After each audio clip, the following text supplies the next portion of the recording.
Hello, welcome back to the channel. I had this goal to make one video every week when I start this channel, which, by the way, is a huge amount of work. So last week I decided to skip one because I was so busy with Easter. Really? You serious? No, of course not. Or maybe it was the reason, because I was hiding from those weirdos who hide eggs everywhere and then tell their poor kids that a bunny brought them. I gotta tell you, it's pretty hard to not get found if there's a bunch of kids scanning the perimeter. Yeah, same.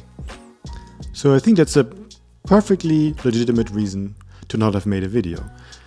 But also I think there are other good reasons to stop what you're doing and step back and take a breath. Yeah, like really inhale. Dude, I know that is how you solve everything, but as I remember, that really didn't work out so well, didn't it? Alright, what do you do when you get stuck? And it doesn't happen to be a weird holiday that you can use as an excuse. There are many things, actually. Sometimes, or actually often, I get kind of stuck in what I'm doing. Especially at the beginning of a project, it could seem to be too much. Or another all-time favorite is what some might call a plateau. This is basically always what happens to me after the initial euphoric phase in a project. It is almost like a hangover after putting all my available energy into something while forgetting to sleep or eat. This often goes hand in hand with me becoming annoyed or bored with my own ideas. Okay. And actually that makes sense. Your idea could be shockingly awesome, but by working through it over and over again, it will feel unexciting eventually. That is just bound to happen.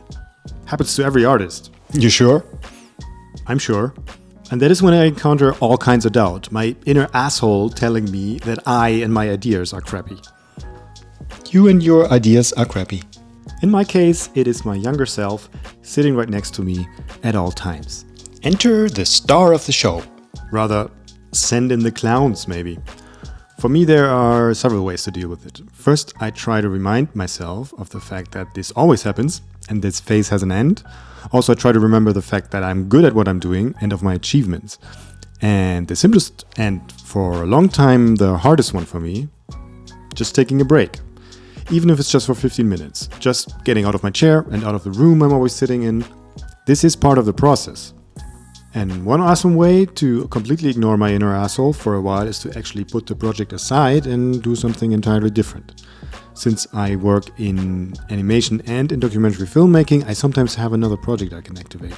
Well, that's not really different. You're still making films. I don't care. It works for me. What also works is finding other voices, for example in feedback from friends or colleagues or your audience, if you have one. But what do you do at the start of a project when there just seems to be a mountain of work? Honestly, that is the hardest thing for me sometimes. But I have this feeling also during a project sometimes. First of all, since I'm working as a freelancer, I put a lot of effort into just being able to do work I like in the first place. This was a long way to go for me and it requires a lot of patience, but I was really passionate about it, so I pulled through. What works for me is actually shifting away my focus from the overall picture down to the next steps. And I'll try to make these steps as small as they need to be not be intimidating to me. Especially to get me started with a project, I'll try to get as much information out of my brain and written down as possible. And it's important to not be judgmental at all with myself during this process. I do that through mind maps and brain dumps. In both cases, you basically dump everything that comes to mind into a text document or as notes on a canvas.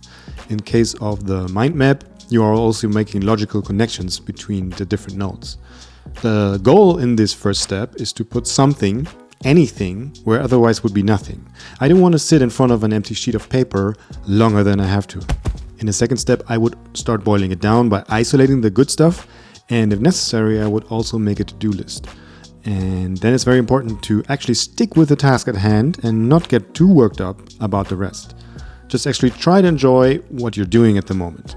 Okay, but how do you get from a mind map to animating?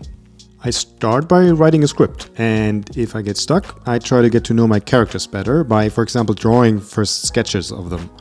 I also think it is very important to make a storyboard and an animatic. In general, to prepare everything, because that will make later steps in the process less overwhelming. Nice. You have the perfect key to all of those problems. No, definitely not. Sometimes it just sucks.